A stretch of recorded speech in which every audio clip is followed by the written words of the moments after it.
A lot of us are overwhelmed right now as we think about how we're going to do our chores, how we're going to do the cooking and the cleaning, and also take care of the kids and incorporate homeschooling. So today, we're going to talk about how to schedule your homeschooling so that it can fit seamlessly into your day. So my name is Joy Mendoza, and this is Teach with Joy.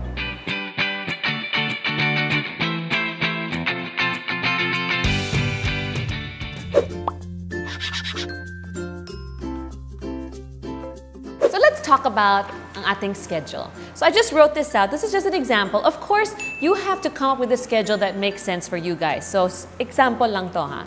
So for example, 6:30 a.m., wake up and exercise. You know what? You can already make that yung PE ng mga bata. Okay?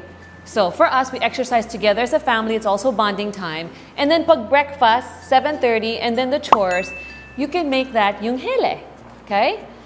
Then when you start doing the academics, yung homeschooling part, for me, I don't teach every subject every single day because nakaka-overwhelm talaga. And most of the time when you homeschool, the kids go deeper into the subject. So we can do maybe language arts and math, tsaka science. This would be on a Monday, Wednesday, Friday.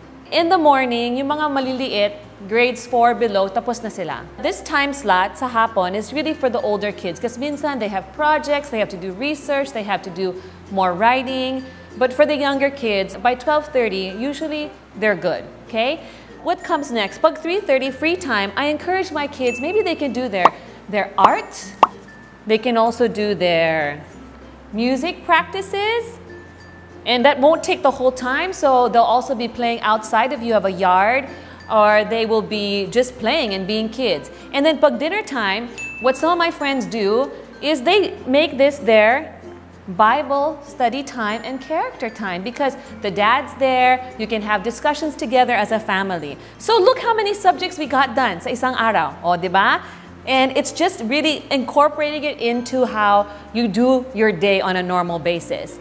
Now, you can switch this up for the next day. Then we have to cover the other subject. So Tuesday, Thursday, gagawin natin Filipino, okay, local social studies, and then history. So by the time you finish your week, you get all your subjects done. Now let's go to lesson planning. Sa totoo lang, when it comes to homeschooling, you don't need to do a lot of lesson planning. Why? Because madaming curriculum at materials na built-in na yung mga ituturo ninyo. So like for me, I get something like this. When I teach Bible to my kids, we just basically open the book and then I read it to them. And then yung mga questions na pwedeng gamitin pang quiz, it's already here. So I don't have to think through what am I going to ask in terms of quizzes and tests. And then when it comes to a subject like science, this one, you have to prepare your materials, right? Basically, you can also cover the book just by opening it and reading it together. Pero yung mga materials ninyo for the experiments, you need to prepare. And then the next thing is, you need to make sure that all your supplies are ready. Because as you homeschool, kunyari, pag hinahanap mo yung pencil or yung eraser, tapos nakakalat lahat, it's hard to homeschool. It's hard to be organized. So make sure your supplies are ready and on hand.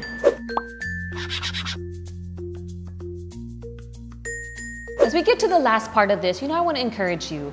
As you do your planning and your scheduling, you don't need to compare yourself with other moms, other homeschoolers. Kasi sometimes yan ang tendency natin eh. We think, oh, my schedule's not like this person, maybe I'm doing the wrong thing. No, homeschooling is a personalized education for you and your family. So you need to think through, does this rhythm work for our family? Does this schedule work for my child? Am I giving my child enough breaks? Baka sobrang exhausted na siya because tuloy-tuloy yung homeschooling tapos walang break. So think through that also.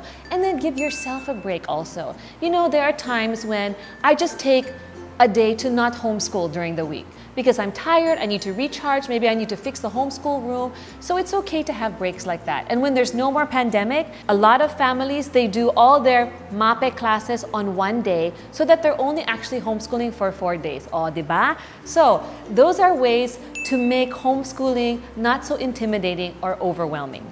I want to end with this verse, Psalm 90 verse 12, which says, teach us to number our days. I think with everything we talked about today, this applies because we have to do our part, right?